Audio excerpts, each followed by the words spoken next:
la famille royale jouera un rôle important au sommet de Glasgow, car la reine serait très désireuse que les autres dirigeants mondiaux n'utilisent pas son absence comme excuse pour éviter d'assister à la conférence sur le climat.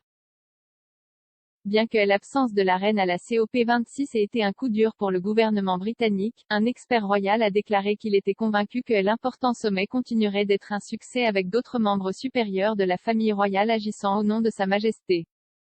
La monarque de 95 ans a annoncé mardi soir qu'elle avait à regret décidé de ne pas se rendre à Glasgow pour le sommet sur le climat suite à l'avis médical de ses médecins. S'adressant à l'émission Lorraine, le rédacteur en chef royal du Daily Mirror, Russell Myers, a déclaré « C'était assez intéressant parce que Kelku Nakijai parlait au palace hier a déclaré que la reine tenait beaucoup à ce que personne ne l'utilise comme excuse pour ne pas y aller.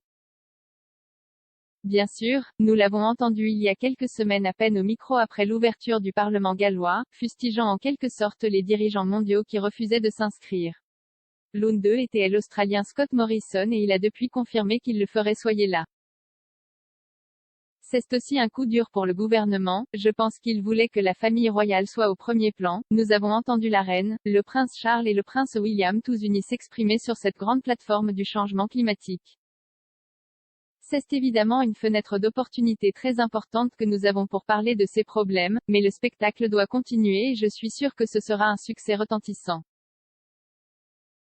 Le prince Charles et la duchesse de Cornouailles, ainsi que le prince William et Kate doivent tous se rendre à Glasgow le 1er novembre pour accueillir les dirigeants mondiaux.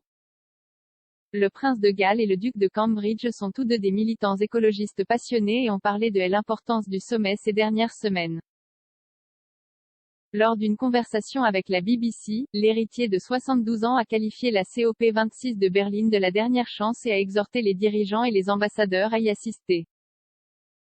Le prince William a également fait la une des journaux récemment pour son premier prix Earthshot, qui se déroulera pendant la prochaine décennie et offrira 1 million de livres sterling chacun à 5 gagnants chaque année.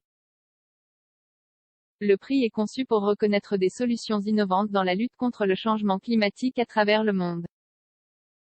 Il a récemment célébré sa première cérémonie de remise des prix à l'Alexandra Palace le 17 octobre, avec William et Kate marchant sur le tapis vert et montant sur scène pour faire face à la crise climatique. William et Charles devraient tous deux prononcer des discours lors de la COP26 et organiseront des réunions avec des chefs d'entreprise et des dirigeants mondiaux pour discuter d'un avenir plus durable.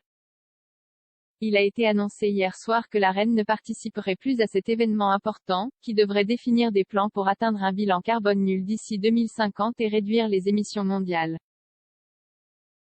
Dans un communiqué, Buckingham Palace a déclaré « Sa Majesté a malheureusement décidé de ne plus se rendre à Glasgow pour assister à la réception du soir de la COP26 le lundi 1er novembre.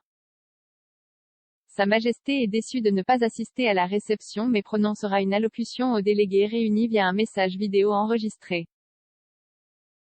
La semaine dernière, la reine avait annulé un voyage en Irlande du Nord et avait passé la nuit à l'hôpital King Edward VII de Marylebone. Il a été clairement indiqué que sa maladie n'est pas liée à Covid-19 et elle suit les conseils médicaux de ses médecins pour prendre une période de repos au château de Windsor.